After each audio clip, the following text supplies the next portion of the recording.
What's going on, Hits fam? Your girl, Kimmy B, hanging out with one of the best, most fierce, most fabulous, up-and-coming hit chicks we have got on planet Earth right now. Her name is Mabel, and she is representing for Across the Pond. I'm talking about the UK. Welcome, girl. Wow, that was an amazing intro. Hi. Hello. Well, I told you before we started this interview that I have been stalking you a little bit on that.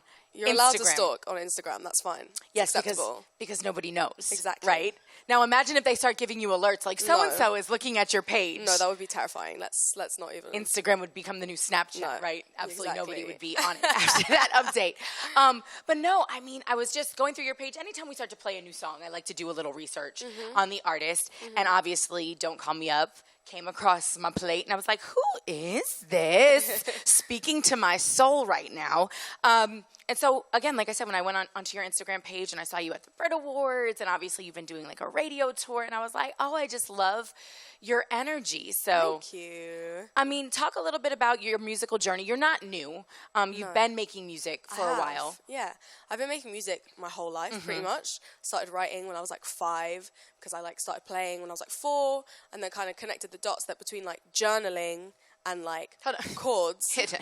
Give me a second here. So first of all, most kids can't even read at 5, and you're over here talking about I started writing songs and I was playing. Reading at 5. I was reading like books at 5. I don't know. I was like into reading, writing, and writing music. I like connected that like journaling and then playing the piano, like the chords. That's how you write songs, and like my creative process is literally the same today. I still just like have little things that I've written down, and then I sit at the piano, and pretty much that's it. That's how you write a song.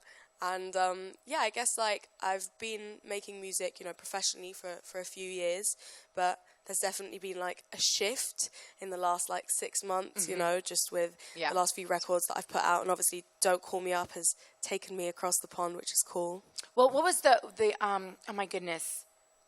Was it For Keeps? Finders Keepers. Finders Keepers. I was listening to that on the way in because obviously, when you go to your streaming services, and that record did super, super well. It did. In the UK, but I was listening to it literally today on my way in because I was going to be talking to you, and I was like, why did we never get this here?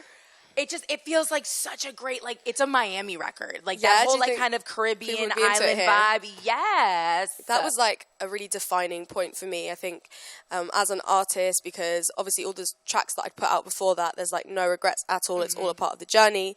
But I think when I wrote that record, there was definitely something that, like, fell into place with my sound.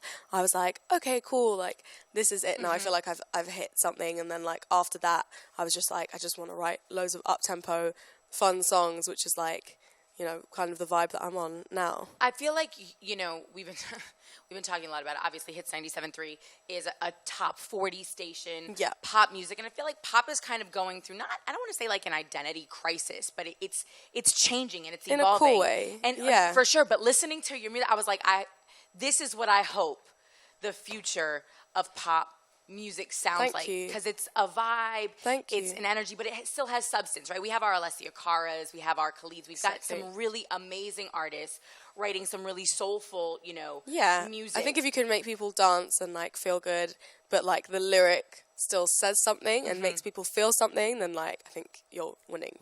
Yeah, no, for sure. Like David Guetta actually told me one time, he was like, my goal with a record is to have people dancing and crying at the same time. Oh my God, that is the goal. Right? Is that the goal? Definitely. Low-key crying on the dance floor is the one. Hashtag low-key crying. I got one tear, but I'm still turning up, Just right? This one tear on the dance floor. I love it. That should be some artwork for a single or something. So if you could describe to the Hits family out there that's watching this interview right now, your sound, for those of them that aren't really maybe familiar with your body of work, what would you describe yourself as? I think as like a short version, I'd say that it's like, it's soulful pop. I like that. Thank you. So I have to ask. Yeah. Don't Call Me Up. Yes. You just told me you write your own music. I do. Does this come from a very personal place? It's a very personal song. It's extremely personal. Yeah, I guess. I mean, I was going through something. The song makes it quite clear what I was going through. Yeah. And I guess, actually when I wrote it, I was kind of in a place of still feeling quite down about the situation. And I was like, I know from past experiences that with time, I'm not going to care eventually. So I kind of wrote the song to help me get to that place, which it did. But I just wanted to write a positive breakup song. Like, it's so easy to look at the negatives when things end, but, you know, things happen for a reason. And I think it's, like, the best feeling in the world when, like, somebody that you've, like, obsessed over comes back around and you don't care anymore. And you're like, oh, my God, I'm actually better without you. And I've learned something from, like, our situation. I was literally about to send it to my ex. Like, on the way in. That's what we do to each other. Like, I'll wake up one morning and there'll be like a YouTube link, like, go listen to this song, and I usually end up wanting to throw my phone at the wall. Like, I hate you even more now. Yeah. But I was like listening to this song, like, yeah, this one would be a good one. This one would be a good one. This one would be a good one to send to him. And I was like, not yet though. I'm like, I'm gonna find the perfect moment to send it. Yeah, exactly. But there is no better feeling on the planet than that day that you wake up and you realize, I'm like, oh man, I'm over you. Yes, sick. I don't think about you girl. anymore. I don't care about what you're doing or where you are. Or, like, I haven't thought about you in weeks, or like, and you know, you don't realize it until you realize exactly. it. And you're like, oh, yeah, exactly. Great. So, is this going to be on a new album?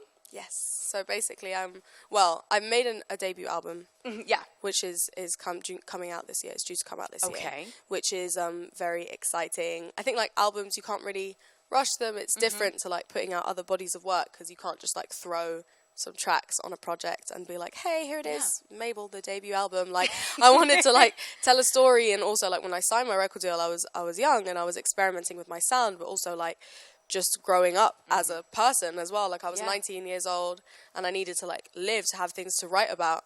And now I feel like I'm there. I'm ready for people to hear it. Do you feel like fans expect more from their artists now? Because we have streaming services, because people drop so many singles on us, you know, and a lot of artists aren't even putting out albums anymore. Yeah, you know, like, we're getting EPs, which is cool. Like, That's I'm all cool. for a great 6 records, especially if it's kind of like to tide me over until you give us the next full body of work. But I feel like now people expect a lot more. When an artist drops a full album, yes, people want it to be cohesive. They want it to make sense. Definitely. They want it to tell a story. Yeah, I think so. And I think that, like, it's about, I guess, sending a message to people and figuring out, you know, what that message is, taking your time to figure that out. What is this album about? Well, I mean, I can't, like, go into it too much, but what I've been saying is that, like, you know, I had a lot of, like, confidence issues and things growing up, and I gained so much confidence from creating the album, so that's what I want to give back to people. I want people to listen to it and just feel really good about themselves. You know who you need to get in the studio with? Real talk. DJ Khaled. Oh my God, that would be great. Like, when I was listening to your music, I was him. like, anthems. Like, I kind of get that vibe from you, like this kind of this girl power anthem thing. And, you know, Khaled's he's allowed to call me up. He's a good friend of the family here at Hits 97.3 and at one of our sister stations. He actually gave me my radio name because he started off oh my God, no way. in Miami. It wasn't very, trust me, it was not very clever. My name is Kim. And he called me Kimmy.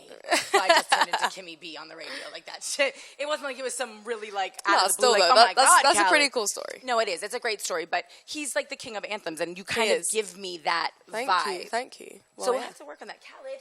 Come on, man. Mabel. Let's do it. So who are some other people, though, that you would like to work with? I mean, there's so many people.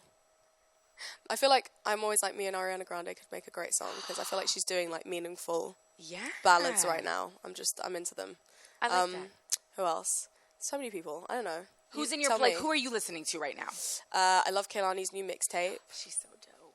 She's amazing. But I feel like this mixtape is kind of like the first mixtape, like You Should Be Here, which, like, I'm really into. Is she kind of getting back to her? Yeah, well, I love everything that she does. But yeah, that's like on repeat right now. Got you. Do you listen to your own music? Or do you, like, how does that work? I don't know. Like, because I feel like if I was an artist, I don't know. Like, how... I'm actually, like, yesterday I actually listened to my music because I was like, oh, I feel like when you release things, you kind of let them go. Like, I wouldn't listen to Don't Call Me Up now, obviously, because it's like... No, like, obviously I'm, like, excited if it comes on somewhere, but I wouldn't, like, listen to it, like, by myself. You heard it 7,000 times in the studio, right? Like, while you were making it. I'm over it, and I'm not actually. I still get really excited when I hear it, but, like, I feel like, I don't know, it's this weird thing where, like, I feel like it's mine, and it's my story until I release it, and then I'm like, okay, it's yours now, and then I have to make other music and focus on other things. So I'm like, I will listen to things like right before they come out, or like mixes and stuff. I'll listen to a lot because I'm like, yeah, I do feel like there is something really sentimental about those last moments when it's like, this is just mine and it's just my personal experience before you give it to everybody, which is also the best feeling ever. Now, you come from a musical family. I mean, I do. Literally everybody in your family makes music, produces music, It's annoying. is in a band. No, but by saying that, do you feel like that's made you even more critical of the music that you put out? Like, I mean, you have a different, I'm sure, ear for what you want from your music. I don't know if it comes from that, but I'm definitely like super hard on myself, and like the ambition is like crazy sometimes to the point where I'm like, just Tell your mind to be quiet. just relax. I don't know if it comes from that. I think that's just like who I am as a person. I mean, my family's always just been super supportive and encouraging, but I think they would have been like no matter what I chose to do. Do you put a lot of pressure on yourself? I put so much pressure on myself, but I feel like I'm getting better at like enjoying what's happening now. It's so easy to like, you know, you want something like an award or you want to put a record out or whatever, and then you do those things and then you're like, okay, next. Yeah. But it's like so important to like in the moment be like, oh my God, I just achieved that thing that a year ago I was sitting at home. Yeah. So I'm like, I definitely need to get better at just being like, wow, in the moment, like that's really cool. That's really sick. Celebrate what's happening right here, right now. Well, especially because, I mean, you're young. Yeah, I guess. You're young and you're am I? living your, you're living your best life. And what I think is always so scary about that is that it goes by so quick. And you don't want to wake up and be... It's crazy. Especially when you're busy. I realize that. I'm like, whoa, like... What's happening? Like, you were nominated for a Brit Award. Yes. And, I mean, you got to go. You looked amazing, by the way. That dress, that train, the black... It was very complicated. It looked great. But people kept stepping on it. Did it take you a minute to get into it? I had to get sewn into it. It was like it was a whole thing. How'd you get out of it? You have to like undo the seams. It was pee? It was a whole... I mean, I guess I didn't. I guess I could have. Maybe somebody would have had to like hold it for me. Luckily, I didn't have to. But yeah, no, people kept stepping on it. But you know, I felt like it was like different going to the Brits this year and like being nominated. You have to like just have a look. Yeah, I mean, and it's like, I guess, I don't know. I feel like sometimes, especially with artists, and like you said, when you're always on to the next thing and you're so focused on growth and momentum. Yeah. I just don't want you to look back and the only memories you have of those moments are Instagram. Right. You know what I'm saying? Like, so just please remember to kind of, and your squad, Exactly. make sure your squad reminds you sometimes, be like, are you here? Are you in the moment? Are you understanding what's happening? What's happening? Yeah, no, they're good at that. Okay, good. Now, again, young, fabulous, fierce. What are some of the things you can't, because I'm like looking at this whole thing. Like, what are some of the things, because you're on the road a lot, how do you pack for that? Oh my God, don't. My packing skills are terrible. I'm terrible. Like, I was going through my stuff today because we've been gone for like, I guess it'll be like 2.5 weeks tomorrow. And like, I have like 3 suitcases and all these things that I didn't wear. And then like, feel like there's loads of things missing. And like, I just feel like I never get it right. I always bring way too many shoes. Me too. Do you have like a whole bag just for your shoes? I have like basically a whole bag full of shoes right now. I love sneakers. That's my problem. I love really nice sneakers. You've been in some great cities, Chicago. Did you buy more? I bought some stuff. Only a little bit. Yeah. I was about to say, you've been in some really great cities, especially if you have a sneaker thing. Yeah. No, but it's one of those things. I hate getting somewhere and not having, like, you can always go shopping. You know what I mean? Like, true. as a woman, you can always go shopping. But when you're packing, you're always like, I might need this. Or you want to know you have the right outfit. Yeah. I'm always just like, when I was packing for this trip, I was just like, at the end of the day, I do want to be comfy because we're sitting in cars a lot. We're going to different radio stations. We're like, it's just a lot of sneakers, a lot of like sweats. Yeah. Well, you look fabulous in whatever you're wearing. Have you had a moment, though, from like this radio tour? Like you said, the last 6 months have really been career defining for you. Yes. What's a moment that, aside from like the Brit Awards or whatever, that really sticks out in your mind? Literally last week, like hearing Don't Call Me Up on the radio, like in the US for the first time was like crazy, just because, I mean, yeah, in my mind, I'm like, I just wrote a song about something that I wanted to talk about, and then now there's like all these people that like relate to that song, and not only that, but like people all the way over here in the States, and like it's like that song has taken me here, which is like crazy. But yeah, hearing it on the radio, I was like to the driver, this is my song. Did you tell him? Yeah, I mean, he didn't really seem to care. I was like, it's my song. But yeah, it was really cool. That's got to feel absolutely amazing. I do the same thing when I hear one of my commercials. Come on, I'm just kidding. That's me talking about Uber Eats right there. Like, no. With that being said, I have to ask, as a radio personality, and I feel like you're good vibes and you'll tell me the truth. What is like the most annoying thing? Because when I think about artists right now, all these fantastic British, and we've got so many great international artists kind of taking over our airwaves right now. Yeah. We just had Anne-Marie, we've had Ellie Goulding, yourself, Dua Lipa. For sure. But what is like the most annoying question that people can ask you? I like this. Okay, so I hate when people are like, so who's your competition? That is so annoying. That's the worst question. I genuinely don't think that it exists because we're just all different and we're all doing our own things. And it's like they want you especially to say like another female because they want to like do a little... Stop that, people. Snaky. Very snaky. So yeah, I'm always just like, same answer, like, I have no competition. I don't think anybody does, you know. But yeah, it's just like... And then like, I'm fine with like one question about my parents and my family, whatever, but sometimes people take it too far and they're just like, would you ever collab with your mum? And I'm just like, what do we, why? Somebody really asked you that, though? It happens a lot. It's happened more than once. Can I ask you a question? I have to ask you, though, honestly. No, not that. Yeah, I'll Are scream. they, like, older? Are these people that are asking you this question, like, older people? I'm trying to think. Actually, I think you'd be surprised. I think it's been, like, a mixture. Really? But some people, like, just really go into it. Somebody asked me, like, some crazy stuff about my parents the other day, and I was just like, I work really hard, and I write songs, so can we talk about I was about them? to say, okay. Tell them no more Wikipedia, guys. Okay, there's a lot more to Miss Mabel than what you get on Wiki. So if you dig a little deeper, Exactly. I'm sorry, now I'm being shady. Let me not be shady to all my other fellow radio personalities out there. But anyway, you're amazing.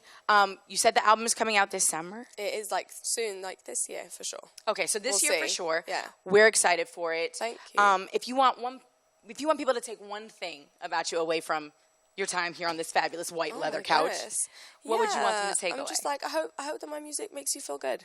Makes you feel good about yourself. Makes you feel confident. That's what I want. I love it. Well, girl, please come back to Miami anytime. I know you're I literally will. like getting on a plane. Planes, trains, and automobiles. Literally, story of my life right now. I was about to say. It's my second album. Should really be it. That would be fantastic. But the next time you can come and spend some time, stop by. I'm going to give you a chance to rest your vocals because I know you've been feeling a little under the weather lately. I have, yeah. Travel will do that to you. It will. Plus, people are dirty. Catches up with you. I have I say that to everybody all the time. On those airplanes and the coughing, like, do you ever, like, does your skin crawl when No, people literally, start and I'm coughing just on like, the plane? you're being so rude right now, but also I just need to not be horrible to you. Seriously, you're like, where's my bird flu mask? No, to be honest, I actually think I'm gonna start flying with one. You probably should. I though. actually- like, seriously, yeah. it's like I'm joking with you, but planes are super dirty. They are. Those trays are disgusting. People have absolutely no manners. I'm being horrible right now. to No, people but it's a lot. flying. It's a lot. It is. So you need to take care of yourself. I And need to I've been rest. seeing it more and more frequently. There's a lot of artists that have been battling vocal cord issues, needing rest, for and sure. having to be on vocal cord rest. So again, you have to protect your tool, girl. I will. I'm sure if there's one thing your parents tell you, it's that. You know what I mean? literally. So with that being said, thank you so much for Thank stopping by you the for New having Hits me. 97.3. Thank you. Don't call me up. We are playing it and we are loving it. And we can't wait for whatever is next from you, okay? Thank you. And how can they follow you? Oh, I'm at Mabel, Mabel, on everything. And on yes, she has a streaming blue check services. mark. Ooh, She's verified. You can't miss her. So thank you so much, Mabel. thank you.